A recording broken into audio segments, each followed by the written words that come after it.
കണ്ടോ, ഈ ചൂട് വെള്ളത്തിൽ ഞാൻ ഉരുകി ഒലിക്കുകയാണ്.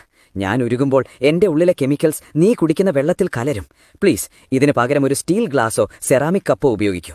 ഞാൻ നിങ്ങളുടെ വീട്ടിലെ പാനാണ്. എന്റെ ഉള്ളിലെ കോട്ടിംഗ് ഇളകിയിട്ടുണ്ടെങ്കിൽ ഉടൻ എന്നെ ഉപേക്ഷിക്കൂ.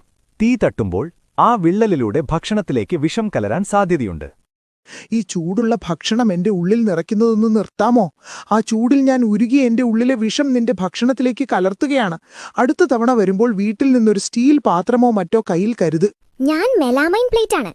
കാണാൻ ഭംഗിയുണ്ടെങ്കിലും ഞാൻ നിന്നെ പറ്റിക്കുകയാണ്. മൈക്രോവേവിൽ എന്നെ വെച്ചാൽ ഭക്ഷണത്തിലേക്ക് ഞാൻ വിഷാംശങ്ങൾ പുറത്തുവിടും. തണുത്ത വിഭവങ്ങൾക്ക് മാത്രം എന്നെ ഉപയോഗിക്കൂ.